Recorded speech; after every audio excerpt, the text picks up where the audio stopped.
green and gold against the black and gold. Titletown against the Steel City. Winners of the first Super Bowl. Winners of the most. In one of the most evenly matched battles for Lombardi ever. Perhaps it is the fans who will make all the difference in Super Bowl 45. Steeler Nation, it's Pittsburgh. And it's the fans, it's the players, it's everything about the city. Green Bay, Wisconsin, there's nothing else to do but cheer for the Packers, love the Packers, and hate the opponent. There's one nation. That's Steeler Nation. What makes this city so special, it's all about Packers football. They live, breathe, and die by this. The Packers are the only community-owned franchise in American professional sports, with more than 100,000 die-hard fans holding a share of their team. The community ownership, I think, is a big thing. The fact that you could never recreate this situation again. It's not owned by an owner. It's owned by the fans.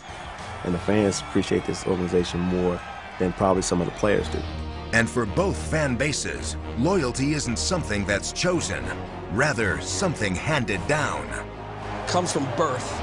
It starts from the time the sperm meets the egg, and you become a Steeler fan right then and there in the womb. When I was a baby, they asked the baby in front of me what football team he liked, and he said the Chicago Bears, and they threw him out the window.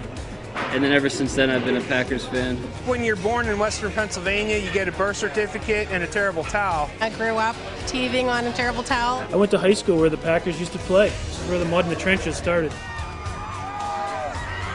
Just raised from birth to be a Steeler fan. In both cities, fandom is a way of life. It's blue-collar work ethic, a veritable religious experience. We still view ourselves as an honest, hard-working city, and the Steelers represent us in that way on the football field. People see the Packers as part of themselves and part of how they identify themselves as Midwesterners, salt of the earth, basic people, and the Packers reflect that. That team's gritty. There's no pretty boys on it. Look at me, I'm not a handsome guy, but I can relate to the Steelers. We got enough. Pack your lunch, go to work, and you got to accomplish things every single day. And the Steelers are so much like that. Sundays are pretty much, at least for a Catholic community, around the Eucharist or the Mass. But, man, right alongside of that is Sunday afternoon football. And for some folks, whether it's good or bad, it's almost like it's moving into that place of worship. Like going to church on Sunday. You know, it just gives you a renewed feeling. And with 9 silver trophies between them, 2 of the NFL's signature franchises meet on the home field of the silver and blue, commonly referred to as America's team. I don't know how anybody could be more of America's team than the Pittsburgh Steelers. You go anywhere and find Packer fans. People have no idea where Wisconsin is, but you say Green Bay, oh yeah, that's where the Packers are. It's America's team. People say the Cowboys are America's team. America's team lives right here in Pittsburgh.